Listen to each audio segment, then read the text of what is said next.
What can I say, man? I'm 47. I'm a 47-year-old straight white guy. 47-year-old cisgendered straight white guy. You can't put pride behind any of my identities. It'll offend people, you know?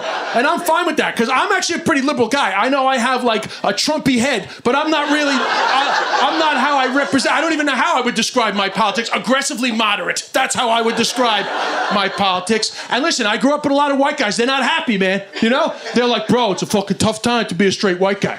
No, not an easy time to be a straight white guy. Well, I just want to put it on the record that it is not a tough time to be a straight white guy. I just want to get that on the record. Get that on the record. Not a tough time to be a straight white guy. But I would like to add, it is not as good as it was. And I don't think that's controversial. You would notice a difference. A lot more accountability, a lot less movies geared towards me. I should be a game show host already if this fucking industry was how it used to be. Now I'm in a fucking basement on a Tuesday.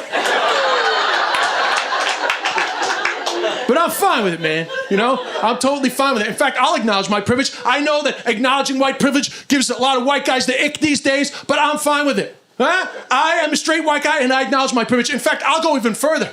I'm not just a straight white guy. I am the worst type of straight white guy. A good-looking straight white guy. I have not suffered. I'm sure I walked on this stage. There's some diversity in the crowd. You saw me, fucking 47-year-old gray-haired white guy. You were like, look at this asshole. He hasn't suffered a day in his life. And you are correct. I have a house in the Hamptons. You know how I got it? I inherited it. And we're from Queens. That's how easy it is to be a white person. We're not even fancy people. I got a fucking house in the Hamptons. Good-looking straight white guy. Best thing to be, man. It's not controversial. This isn't offending anybody. This is a historical fucking accuracy. Tall, good-looking straight white guy. Are you kidding me? Tall is a privilege. Unless you're on a plane, tall is a privilege. You know?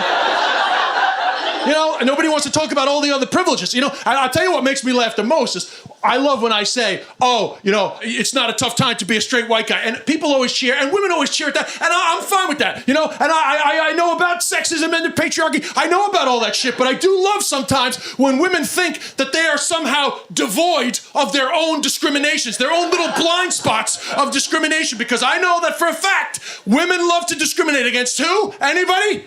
Short men. Thank you. Short men. You know how I know? Because they don't fucking hide it. They can't fucking say it enough. It's literally on their Tinder profiles. Under 6 feet, not apply. Who the fuck do you think you are?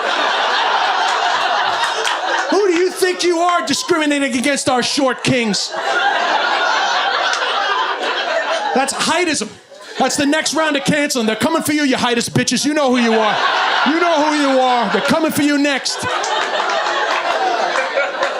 But personally, I don't care because I'm 6'3". Tall, good-looking, straight white guy. Best thing to be, man. And I acknowledge that privilege. I acknowledge it. You know, in fact, I'll go even further. I'm not just a tall, good-looking, straight white guy. I went gray and got even better looking. Jesus Christ, the privilege. The fucking privilege. Just when I thought I was getting old, they put a fucking Z in front of daddy. They made me a fucking zaddy. Yeah.